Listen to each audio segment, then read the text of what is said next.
We'd like to thank you for the honor of joining us here at the Academy for Cultural Diplomacy in Berlin. And we'd like to ask you a series of questions in order to hear a bit more about your thoughts and opinions on these topics. So to start it off, you mentioned that you are a member of the European Green Party Commission.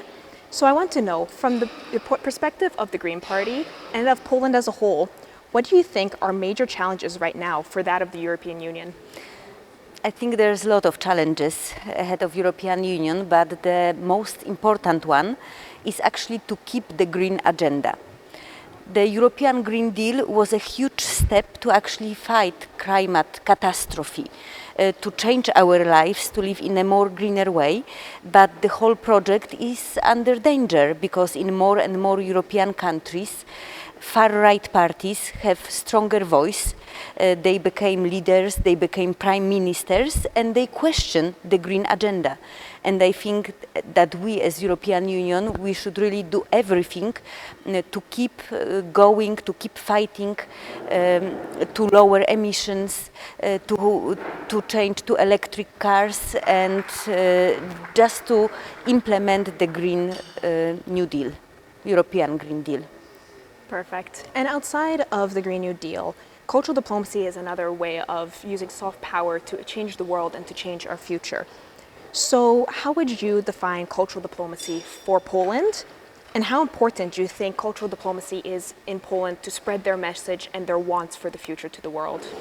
So, of course, cultural diplomacy is about understanding another nations. Yeah, like each nation is different, has different priorities and different attitudes to many topics.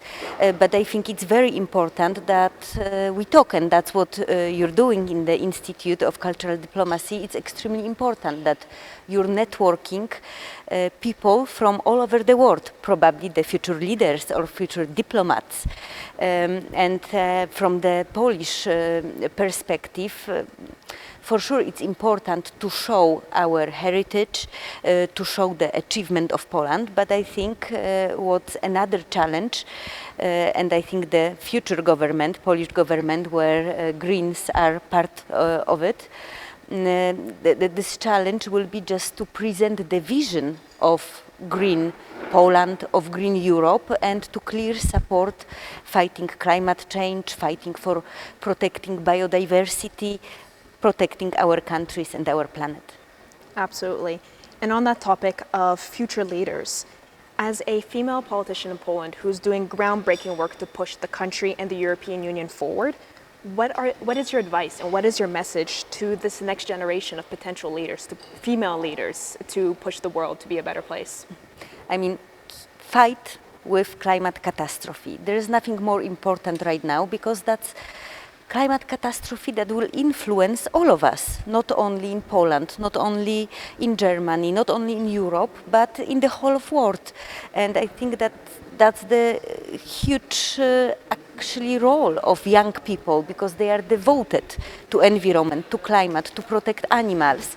And I think you have to keep doing it, putting a lot of pressure on Fridays for Future, on climate movements.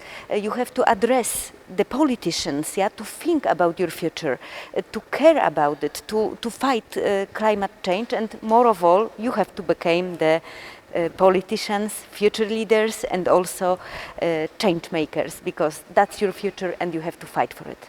Absolutely, I could not agree more. So once again, we would like to thank you for your time, and it was an absolute honor and a privilege to have you here with us today. Thank you a lot for invitation. It's great to see so many people thinking about so many complicated topics and discussing them. Thank you for organizing it. Thank you.